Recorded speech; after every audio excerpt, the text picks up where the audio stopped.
Operation Tulong USA.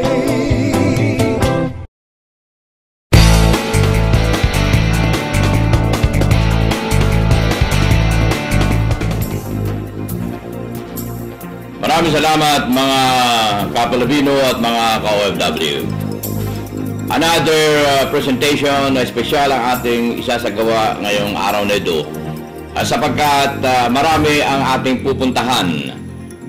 Pupunta tayo sa Saudi Arabia. Ewan ko how they pronounce it, Najran.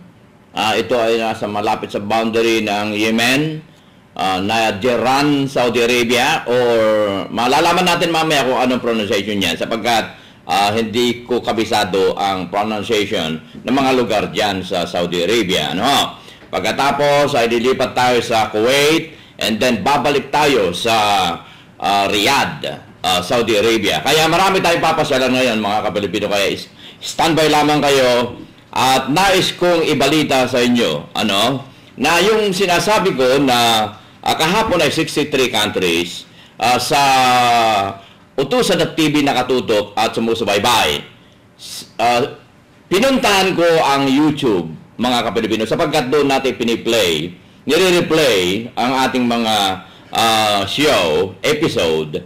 Mga ka-Pilipino, ako'y nagagalak. Alam niyo kung ilang bansa ang nagbubukas sa mga episodes ng ating inilalagay sa YouTube. Alam ba ninyo kung ilang bansa, mga ka-Pilipino, magtataka kayo? 95 countries ang nakalista roon na nagbubukas at nanonood sa mga episode na inilalagay ko sa YouTube sa mga interviews ng inyong lingkod. 95 countries. Isipin niyo yan, mga ka-Pilipino. Kaya, yung inyong boses natin mga OFW ay nararating ang 95 countries all over the world. At ang inyong lamentation, ang inyong mga problema, ang inyong mga karaingan ay nauulinigan at napapanood ng 95 countries. Kaya ako'y nagagalak sapagkat ang Utusan.tv ay kahit na papano, kahit na sabihin pa nila na napakaliit na himpilan ng telebisyon compared sa ABS-CBN, GMA, Channel 7, Channel 2, TFC, mga ka-Pilipino, pwede kong may pagmalaki na tayo ay hindi pwedeng ikumpara sa kanila sapagkat at the same time ay pwede natin ipenetrate ang 95 countries, mga ka-Pilipino. Samantala, ewan ko, dahil siyempre, nagagalit nga sila pag sinasabi ko na medyo limited dahil yung sa kanila limited dahil binabayaran mo at saka kinakailangan pumunta ka sa TFC. At any rate, mga ka-Pilipino, ipapasyal ko kayo. Pero bago yan ay nais ko muna ipaabot ang aking personal na dalangin. Ang aking pangungumusta sa inyong lahat. At ang aking personal na dalangin sa lahat ng mga may sakit na nasa kanilang mga tahanan, nasa kanilang mga rest area, o nasa banig ng karamdaman o kutyo ng karamdaman nasa hospital, damhin ninyo ang aking personal na dalangin na sana iigin na kayo sa inyong mga karamdaman upang manumbalik ang dati po ninyong kalusugan. Mga ka-Pilipino mula sa Los Angeles, California, United States of America, na kung nasa na ating himpilan na Utusan.tv, kayo ay dadalhin ko sa Saudi Arabia, malalaman ko kung ano ang pronunciation nito. Ang ating kakausapin ay walang iba, kundi isa sa may pagmamalaki nating Pilipino na naglilingkuran at katuwang ang mga OFWs sa Saudi Arabia, si Ronald De La Cruz. Ronald, welcome sa Utusan.tv. Batiin mo ang ating mga taga-panood at sumusubaybay sa Utusan. 63 countries at 95 countries ang nagbubukas sa ating YouTube na inilalagay ang ating mga episodes. Batiin mo sila. Magandang gabi po sa lahat. Dito po ay ganap na ikasampu at kalahati ng gabi dito po sa border ng Yemen. Kung tawagin po ay Najran City, pagitan ng Yemen po at Saudi Arabia. Magandang gabi po sa lahat at sa lahat na nakaririnig at sumusubaybay sa inyong malawak na programa at katangi-tanging programa na kauna-unahang programa sa Facebook. Dahil po dito, marami kayong natutulungan at magandang gabi po sa lahat ng tagapakinig at lalong-lalo na sa aming mga kaagapay sa pagtulong sa ating mga kapwa Pilipino, sa Nadyaran, sa aking grupo, the Filipino Community Nadyaran, kaagapay ng OFW at sa lahat ng grupo sa aking mga kababayan na mangyan sa Mindoro. Maligayang araw po sa inyo. Alam kong gabi na po dyan, pero alam kong marami pong sumusubaybay sa ating programa at ako'y pinagmamalaki ko. Taas no, akong pinagmamalaki ko. Ang programa ninyo ay napakalaking bagay po sa ating mga kababayan. Magandang gabi po mula po dito sa border ng Yemen, Nadyaran City, Saudi Arabia po.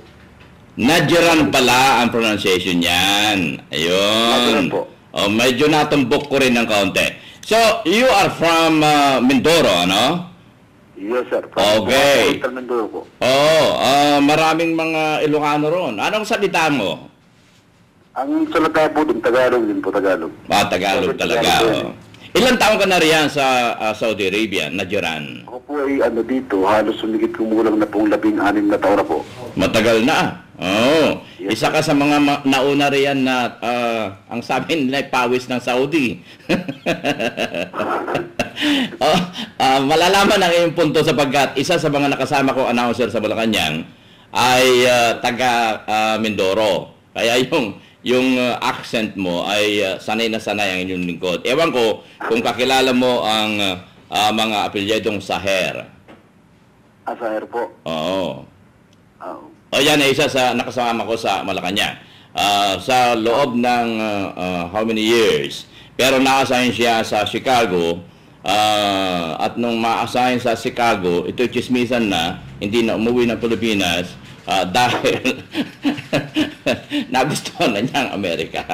At anyway, napag-uusapan natin kasi yan dahil ilang taon ako sa Malacanang. Kaya mga Kapilipino, kapag ako ay nagsasalita tungkol sa mga politiko, ay alam na alam ko yun. Dahil ilang taon ako sa Malacanang, announcer ako mga Kapilipino sa Malacanang ng 8 taon. Ako, kung nyo naririnig yung nag-i-intro noon kay Pangulong Marcos, pag mag-i-speech siya, dahil noong panahon ng martial law, ay kami lang naman ang buhay na istasyon, ang Voice of the Philippines, ang boses lang namin naririnig nyo. At kung naririnig nyo itong intro na ito noon, ganito, ang inyong maririnig na tinig, mga Kapilipino, ay walang iba kundi ang kagalang-galang na Pangulo ng Republika ng Pilipinas, ang Pangulong Ferdinand E. Marcos. Mga Kapilipino, ang boses po ng inyong lingkod ang nag-i-intro noon sa radyo bago mag-speech ang Pangulo. Kaya kapag ako'y pinag-uusapan ng tungkol sa mga politiko, mga Kapilipino, ilang taon na nakita ko ang kalagayan ng mga politiko at itong pwede ko ipagmalaki. Sa lahat, siguro, ng mga naging announcer, ako lang pinakapulubi sa lahat. At pwede ko makita ngayon na multi-million ang mga nakasama kong mga announcer noong aking panahon. Ngayon, multi-milyonaryo, baka bilyonaryo pa ang iba. Pero, pwede kong may pagmalaki mga Kapilipino na itong Utusan.tv ay inimbento ng inyong lingkod mula sa utak ng inyong lingkod para mapaglingkuran kayo. Ayun. Okay. So, sa 16 na taon na ikaw ay nariyan sa Saudi, ano ang nakita mong sitwasyon ng ating mga OFW? Ronald. Ganito po yun eh. Kasi nung ako po dumating dito, halos po yung mga Pilipino dito, talagang lang nila, yung puro trabaho lang po sila. At ang isa pang nabibigyan na napapansin ko sa kanila, kung baga wala silang libangan, wala silang halos na, trabaho lang talaga. At yun na nga, dumating po ako dito, yung sa dami rin po na sasalubong nating mga problema, talagang kung wala pong hindi po magtutulong-tulong, talagang marami pong mapapahamak din dahil siyempre hindi naman po lahat sinuswerte sa pag-abroad. At napansin ko nga rin po yung bang tinatawag nila ang pag-abroad po dito sa Saudi Arabia, base sa aking experience ay yung paswertihan lang din po. Swerte-swerte din kasi meron pong nakapunta sa amo na medyo hindi maganda, meron po namang napapaswerte. Kaya ang masasabi ko lang talagang ganun ang buhay dito. Paswertihan din.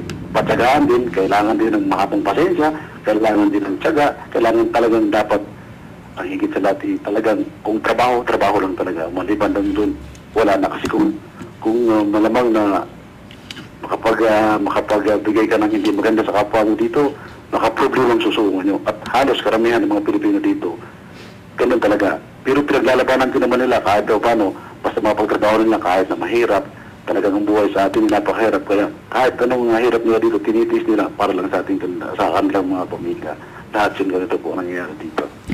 Yung iyong trabaho ngayon diyan, ito ay pwede mong sagutin or not.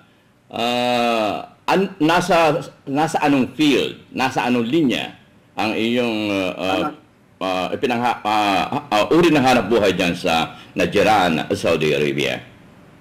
Ang profession ko po is CPE po ang profession ko, pero pagdating ko po dito, nagsimula po ako sa travel agent, as travel agent.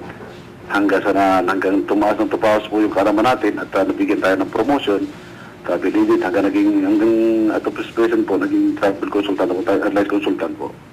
Ang ibig sabihin ay nasa travel business ka. Industry. Travel industry. Ngayon, napakaganda na ating suysuyin ang mga paksayan ng diyan. Paano mo nakikita ang mga Pilipinong dumarating diyan at yung mga umuuwi dahil kayo ay nasa travel industry? Ito po yun eh. Bilang isa pong Pilipino dito dahil nagsimula po yung pagsimula po yung katungkulan ko dun sa trabaho ko po at saka aking voluntaryong ginagawa sa ating mga kapwa Pilipino, lahat po ng ang ginagawa po, nagkumukontak po ako sa embassy natin at dahil ginawa na po nila akong volunteer coordinator po ng region po, talaga pong bayan ito eh, Sarura and Najran region. This is 2 region, malaking bayan po yan. So, nung inasahan po nila ako dito as voluntaryo, ang ginagawa ko po, dinodokumento ko po lahat ng pumapasok at lumalabas mula dito po sa aming reyon. So, bilang po sa travel agent at tumadaan din po sa amin yung mga karamihan ng mga reservations at ticketing ng mga tao, basta sumakay ka ng eroplano, dadaan ka po sa amin. So, mamomonitor ko po yun. So, nalalaman ko yung lumalabas at pumapasok. At the same time, kung may time ako, nasasalubong ko sila sa airport, sa domestic airport dito sa aming, from the international to domestic, doon ko sila sinasalubong. At binibigyan ko po sila, lalo tayong mga bago, binibigyan ko sila ng kaunting payo o kaunting paalala tungo sa kanilang trabaho. Kasi nga po, nauna na ako sa kanila. So, ganoon po, namomonitor ko yung kanilang kilos. Tapos, sabi ko sa kanila kung paano, kung ganitong gagawin niyo o ganito, nagbibigay po tayo ng payo. Doon pa lang sa airport pa lang. Ang bilang ng mga dumarating dyan, namamonitor ba ninyo kung alimbawa, sa loob na isang buwan, ilang Filipino OFW ang bagong dating sa Saudi Arabia at ilang Pilipino sa loob ng isang buwan ang umaalis at umuwi from Saudi Arabia. Namamonitor ba ninyo yung ganon? Dito po sa dito po sa reyon ko, kaya ko pong i-monitor yan kasi yung airport po dito isa lang. So pag mag-byland sila or by air, siguro yung by air, namamonitor ko lahat yan. Pero yung mag-byland, namamonitor ko siguro after a week na pag-arrive nila dito sa Najran. Kasi po itong Najran po at Sarora is isang bayan na halos yung mga tao po ay magkakilala. Although marami pong tao, pero dahil mayroon kaming organization, madaling namin nasasala yung mga bago. Ayun. Bagong membro. Halimbawa, itatanong ko sa iyo, sa buwan ng Sebyembre, bali ilan ang dumating diyang OFW? Dito po, base po sa aking talaan po, dito po sa Najran region, ang dumating po dito ay 49. 49 process of 9 medical at saka yung iba po ay mga skilled na. Yung medical po yung composed of nurses and medtech like that. Dito po sa dito po lang po sa Najran region. Sa Najran? Sa Sarura region, another region po yun, pero katabi lang po yun ng bayan namin at nasasakopan ko rin po yung area namin. 49 ang dumating no Setyembre dyan sa area mo. Okay. Ngayon, sa loob naman ng buwan ng Setyembre, ilan naman ang umalis mula sa Najran, pauwi ng Pilipinas? Ang lumabas po niyan ay yung exit po na hindi na babalik, kasi iba bumabalik. Yung exit po na hindi na bumabalik ay nasa tarahan po namin 12 lang po. 12 yung talaga hindi na babalik. Base doon sa kanilang passport.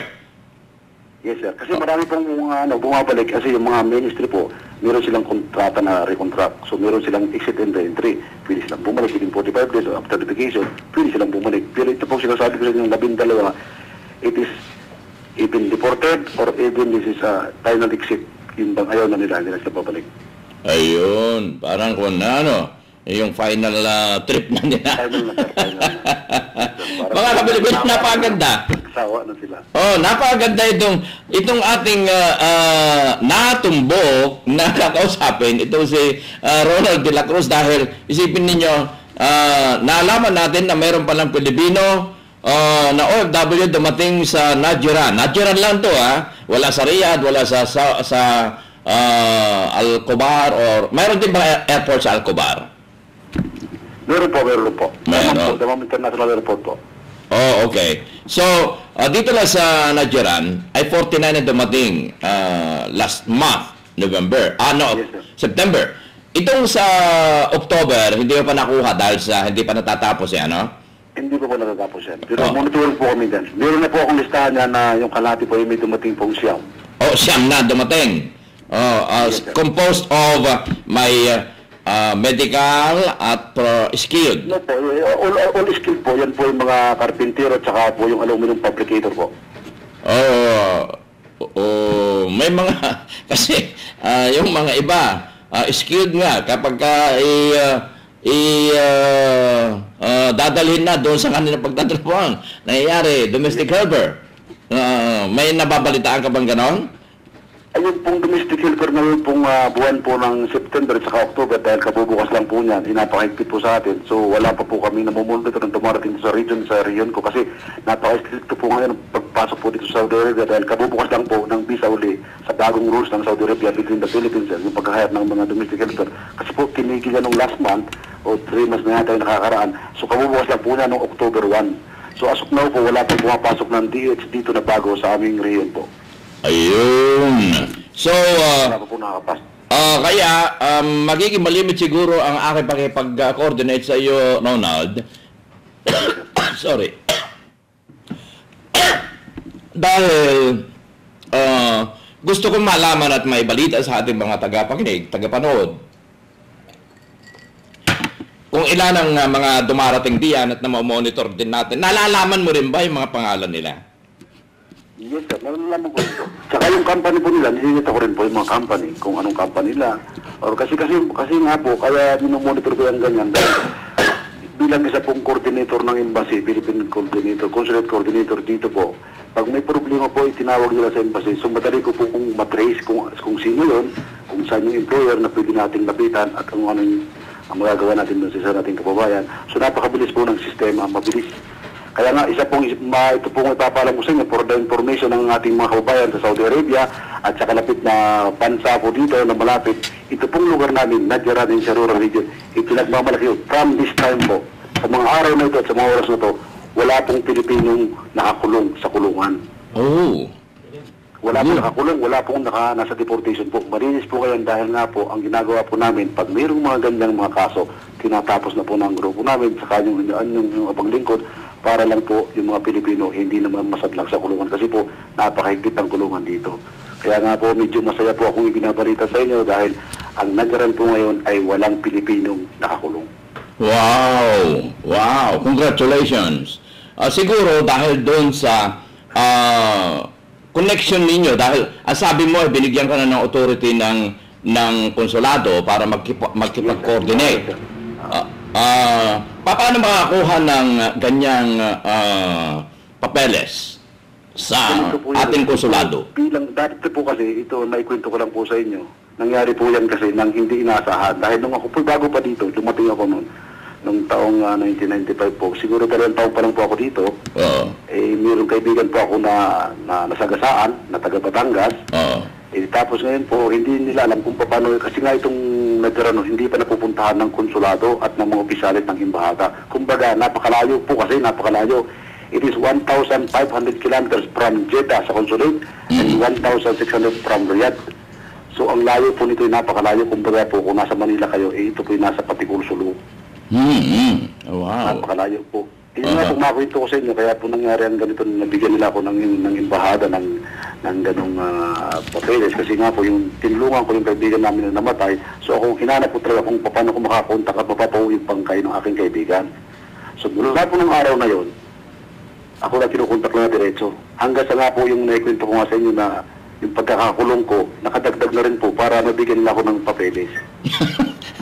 Okay, dahil isinulat mo lang dito, pakikwento mo nga yung pagkakulong mo. Dahil gusto ko mula mismo sa iyo. Nakalaman nyo kasi, di ba na-email ko sa inyo, ganito po pangyayari yan. Dahil nga po sa, siyempre ako po nung dumating ako dito, binata ko, so medyo maluwag, at maayos naman yung ating sahod, at maayos naman yung trabaho natin. So binigyan po ako ng aking employer ng malaking bahay, kumbaga malaking tirahan. Napili akong tumira para kung magpili ako magpasipulsal kasi napakalaking tirahan. So yung mga Pilipino po na mga nangangailangan ng tulong, tumakas sa amo, siguro po nakalikom ako ng mga 11. Sa dami. Ngayon po, walang pagkain. Wala silang pagkain, walang sweldo. So ang ginawa ko po, bilang Pilipino din, dahil naawa ko sa kanila, kinup ko po yan sa bahay ko. So ang ginagawa ko po yan, nakikihinga ako sa mga ospital ng mga pagkain para mapakain sa kanila. Iba naman sa bulsa o sariling bulsa. Iba naman, marami na nagbibigay. So hanggang po pati yung pag-uwi nila, tinutulungan kong sagutin namin yung ticket. Dahil nga nasa travel industry, so nangihingi po ako sa mga airlines ng mga ticket. Kung baga may mga promo, hanggang sa 3 na lang po ang hindi nakakauwi. So kung 11 po yun, ang nakauwi na 11, mayroon pang 3. Pero ng 3 na lang po ang hindi pa nakakauwi, mayroon pong employer na Saudi na nasagasaan ko. Dahil nga, siyempre, yung kanilang empleyado nasa akin, ay walang mga papilis po yun. Pinaread nila ako sa pulis. Nung niread ng pulis, nakita nilang walang mga papeles. Ang ginawa nila, kinasuhan nila ako ng harboring a criminal. So, kinulong ako sa magaling salita, kinulong ako sa bahay, kinulong ako ng 9 na araw sa ilalim ng lupa, at 37 days sa deportation. Okay. So, napaka-igting na karanasan din pala ang nangyayari sa iyo, ano? Pero ako naman po yung natutuwa kahit na ganun po ang nangyari sa akin dahil alam ko naman po na yun naman po para sa kababayan natin. Na kailangan ng tulong. Oo. Opo, kasi po para po kasi sa kababayan natin, okay lang po yung ganun. Sabi ko nga sa kanila, kahit ako'y nakakulong, nakakingiti pa rin ako. Kasi alam ko naman po wala naman akong kasalanan sa kanila, yun lang ang tungkol sa kababayan natin. Siguro naman sabi ko, kung mangyari man sa akin, may tutulong din sa akin, gano'n. Pero yung po, ginawa ko na lang na parang experience ko na lang po. At nung nalaman nga ng embassy na gano'n ang ginawa, ayun, kaya napuntahan ako ng embassy. At yung oras din na yun, pagpunta nila, pero ako po naka 37 days na sa deportation, bago nila ako napuntahan. Ako'y sumasaludo sa iyong katapangan, sa iyong sigasig at magiting na pakipagsabalaran nang dahil sa iyong pagtulong ay natuntunan mo ang tunay na karanasan ng isang OFW dyan sa Saudi Arabia. Ako'y sumasaludo sa iyo. Isa sa mga unique sitwasyon dyan sa Saudi Arabia na nakausap ko. Kaya ko naitanong nga yung para malaman ng ating mga tagapanood, malaman ng ating mga kababayan, malaman ng ating mga ka-OFW at mga ka-Pilipino na hindi sila dapat na ang ibig sabihin niyan ay stand straight at ang inyong no ay itingin ng paharap sapagkat tayo mga OFW ay hindi mababa ang kalagayan at uri. Yan. Kaya isa sa magandang halimbawa, itong aking kausap si Ronald de la Cruz na kung saan ay isipin ninyo 19 ang kanyang tinutulungan doon nang dahil doon siya ay nabilanggo. Pero lalong naging magandang daan para man din ay lalong matutulungan ang ating mga OFWs. Kaya isang isang pagsubok ano? Kaya naniniwala ako sa mga pagsubok sa buhay ng tao. Bukod diyan, ano pa ang pwede nating bigyang diin na karanasan mo na magsisilbing pagkain-kaisipan ng mga ka-OFW natin sa iba't ibang bahagi ng mundo, Ronald? Ito po base po sa naging karanasan ko dito, isa lang po dapat ang ating isipin. Dalawa. Una, sarili po natin. Pangalawa, yung ating kababayan. Tayo naman po, kami lahat, tayo lahat na OFW, ang iniisip po natin, pamilya, pamilya, pamilya. Pero magbigay na naman po tayo kahit na pagpalagay na po natin na 10% sa ating iniisip para sa ating sarili, bigay natin sa ating kapwa ka-OFW. Kasi nga po, hindi naman po lahat kumbaga, iniligtas ko lang yung sarili ko. Kasi po sila kababayan natin. Sana isang kong hiling ko sa ating mga kasamang OFW, sa lahat man, at sa lahat na nakikinig, at sa lahat sa panig ng mundo na may OFW. Tayo po ay kumilos, hindi lang po sa sarili natin. Tumingin po tayo sa kanan, tumingin po sa kaliwa, yung meron po tayong kababayan na kailangan ng tulong natin, at tayo naman po ay hindi naman siguro maridisgrasya o hindi naman po makukulong na katulad ko. Sana naman po, o sa kayo makukulong na katulad ko, magbigay naman po tayo kahit kaunting tulong lang po. Kuya Manny, may kwento pa ako sa isang nangyari po dito na talagang natayak ako dahil ito po yun Open ang ating himpilan. Gusto ko mapakinggan ang ganyan mga uri ng mga kwento para sa ganun ay malaman ng buong mundo kung ano ang ating sitwasyon mga OFW na ngayon ay tinagurian ko ngayong a very unique generation of the Filipinos. Pinaka-unique tayo na henerasyon ng bansang Pilipinas sapagkat isipin ninyo, produkto tayo. Tanggapin nyo at hindi, produkto ang OFW. Yan ang brand natin. That's why I considered ang ating henerasyon na mga OFW ay very unique. At ito ay imamarka, tinitiyak po sa kasaysayan ng Pilipinas na kung meron tinatawag nila Generation X, meron silang the boomer generation of the baby boomer, mga kapilipino sa Pilipinas, magkakaroon tayo na generation of the OFW. Saan kayo nakakita niyan? Maging si Rizal, walang tinatawag na generation of Rizal. Mga kapilipino, dapat tayo ngayon ay lalong magiging masigasig at ipakita natin sa mga politiko na nagpapabaya sa atin na tayo ang henerasyon ng unique sa ating bansang Pilipinas. We will make history that we are the OFW, a very unique generation of the Filipinos. Kaya idinidiin ko ito. Kaya yung ikukwento mo ay gusto kong mapakinggan. Go ahead, Ronald. Ito po, meron po kaming isang kababayan po dito natin na nagtatrabaho po sa kampanya ng Toyota Company, at meron din siyang kasama. Siya po yung taga-Samar na nangangalang Areston Arenas. Taga-Samar po siya. Nung araw po na yun, meron po silang hindi magandang pagtatalo at nangyari po na disgrasya po niya yung kasama niya. Okay. Napatay po niya yun nang hindi naasahan. So alam na po natin ang batas ng Saudi Arabia ay napakahigpit. Talagang pag pinatay, patay din ang kabayaran. So nangyari po yun, nakulong siya ng 5 taon. 5 taon na nakulong siya dito. So ang ginawa po namin, ang inyong paglingkod, siguro nagtatrabaho ako kalahating araw lang. Kalahating araw siguro, ginugugol ko na pumuntahan siya sa kulungan, pabalik-balik, bibisita, tawag sa embassy, tatawag sa Pilipinas, hihingi ng tulong sa DFA, hihingi ng tulong sa Vice President. Lahat na yata po ng santo, tinawagan na namin para po sa kanya. Dahil alam po namin na nalalapit na yung bitay niya. Pero ang pasakit po nito, hindi niya alam. Araw-araw po yung ibisita doon. Nakailaan almost 5 years po, straight po yun. Yung kanyang mga kapatid na galing Dabam, sinundo namin para sa mga bisita. Pero ang huli pong hatol sa kanya ay nung pumayag na po na bayaran na lang yung kanyang napatay. So nangyari po yan, ang problema naman po niyan, kailangan naman namin ng pera. Paano namin ililikom? Saan kami hahamat? Saan kami madali? Kasi binibigyan lang kami halos ng 20 araw. Magkano ba yun? Magkano halimbawa? Isang buhay ang mawawala dito sa Nagaran. History ng Nagaran, wala pa po dito napupugutan ng ulo ng Pilipino. Nakasaksi ako mula nung 16 na taon ko dito, nasaksihan ko is 97 na pinagutan ng ulo, pero wala pa pong Pilipino. So, dun sa aking naisip na yun, ang ginawa po namin, pumunta kami sa pinakamataas dito, humingi ng tulong. Pero para pong minagagayad sa amin kung saan kami pupunta. Katulong ko po yung sa embassy natin, na isang staff din doon na hanapan namin ng solusyon.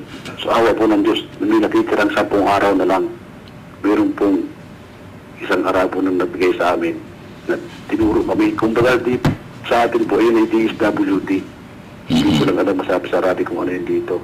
Na pwede silang tumulong. So pupunta kami doon at tumingin ng tulong. Sa maniwala po sa hindi, 30 minutes lang po ang itinanong sa akin. Tinanong lang sa akin kung magkano ang kailangan namin. Tinatanong din lang kung Muslim ako, hindi naman ako Muslim. Hindi naman din po Muslim yung nakapatay. So kumbaga, second priority lang na matutulungan. Pero hindi pa rin po kami nawalan ng pag-asa. Halos magtiklop tuhod kahit lumuhod kami sa harapan nila para matigyan lang kami ng pera. Within 30 minutes po, bumaba po yung pinaka-pinuno nila at sinabi na, bumalik kayo after 3 days. So after 3 days po, hindi na ako nakatulog noon. Tanghaling tapat hindi kami kumakain.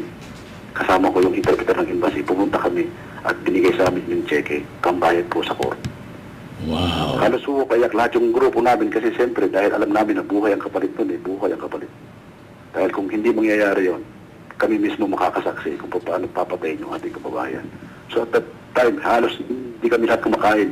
Kaya madali po kami tumawag nun ang ambassador, ang consulate general po nun si Lumondot, Pindosina Lumondot po. Siya po mismo ang pumunta dito, yung consul general, para tulungan kami at pumunta kami sa kulungan. Awa po ng Diyos, sa tulong po ng mga dalangin at sa pagtitsaga namin, nailigtas po natin ang kababayan natin sa talim ng espada ng Saudi Arabia. So, Wow. masaya po kami dahil nakita namin kung paano nagtutulungan yung grupo dito at nagtutulungan yung mga Pilipino para sa kanya. Ayun po, nakauwi na siya sa Samar, namumuhay na rin kasama ng kanyang pamilya ulit. Wow. Baka pwede kong makuha yung kanyang pangalan pati baka telephone number at makausap natin at mismong siya ang magkwento naman ng kanyang part. Kaya Pag ano ibibigay, isisim ko po sa inyo. yeah, okay. At mga Kapilipino, narinig po ninyo, nasaan kayo makakuha ng mamamayang Pilipino? Sa mga OFW lamang, mga Kapilipino, kayo makakita ng ganyang mga hirap, kwento, tiyaga, tiis, pagsisikap para man din ay mamuhay lamang ng matiwasay, mabigyan ng magandang kinabukasan yung naiwanan sa Pilipinas. Wow! Saludo ako sa iyo, Ronald De La Cruz. At hindi lamang ito ang ating pag-uusap, ay ipagpapatuloy ko ang aking contact sa iyo upang sa ganon ay maibahagi natin mga mahalagang impormasyon na iyong ginagawang kabutihan sa ating mga OFWs dyan sa iyong pinaroonan sa Natural. Okay, para sa iyong mga panghuling pananalita, nasa iyo pa rin ang pagkakataon, Ronald De La Cruz. Go ahead. Ako po, Kuya Bani, nagpapasalamat ako sa binigay niyong oras sa akin para ipahayag ko yung bounty namin karanasan dito po sa aming bayan, dito sa nasakupan ko sa Najaran Region and sa Ruro Region. Ito lang po ang lagi kong sinasabi sa ating mga kababayan at sa lahat po nagpapakininggan sa buong mundo po at sa nakikinig sa inyong programa po. Ang OFW po ay matiisin, masakripisyo, nandun na po lahat. Siguro, sabi nga nila, kung ang sundalo ay mayroong one-man army, ang OFW po, talo po ang army. Dahil ang OFW, nandun na lahat sa kanya. Nandiyan yung hirap, tiis, tiyaga, luha, tuwa, lungkot, nandiyan na po lahat dyan. Kaya po sa mga kabayan na OFW, huwag po natin sirain ang pangalan ng OFW. Ang OFW po ay para sa lahat. Tayo po ay magtulong-tulong kung may magagawa man tayong tulong sa ating kapwa. Huwag po natin ipagkait. Huwag na po natin itayin na tayong tulungan. Ang isipin po natin, tayo makatulong sa kapwa. Tayo makatulong sa ating kapwa OFW. Dahil alam natin, pag tayo nakatulong, ibig sabihin nun, maluwag tayo kaysa kanila. So tayo na po ang lumapit sa kanila kung mayroong pagkakataon po na may mga kabayan tayo na nasa kagipitan, hindi lang po sa pinansyal. Dahil hindi lang naman po laging perang problema ng ating mga kababayan. Tulong-tulong po tayo. Huwag po tayo matakot. Basta nasa tama lang po tayo, ipaglaban natin ang ating karapatan bilang OFW. Ang Pilipino po, naiiba sa lahat ng mga OFW. Para po sa lahat, Salamat po ng marami sa inyong pakikinig at sana po, Kuya Manny, lumawak pa ang inyong programa at alam kong napakarami niyong matutulungan at sa pamamagitan ng programa, nagkakaugnay-ugnay ang ating makupayang OFW. Marami pong salamat sa nakinig at sana po kahit pa paano ay nagdulot ako sa inyo ng magandang gabi at araw sa ating lahat. Mabuhay po kayo, Kuya Manny, at maraming salamat po. Maraming salamat, Ronald de la Cruz. Mga Kapilipino, inyo pong narinig mula sa Najran, direktamente Najran, Saudi Arabia. Ang ating Kapilipino, isa sa maibigan nating bayani ng lahing makabago, ang mga OFW, Ronald de la Cruz. Sa inyong lahat, ang inyong kaagapay sa hirap at ginhawa, ang inyong Kuya Manny nag-iiwan ng pagkain kaisipan, ang utang na loob ay hindi dapat nabayaran, sa halip ito ay pasa. Sa inyong lahat, maraming salamat at mabuhay. Operation Tulong USA.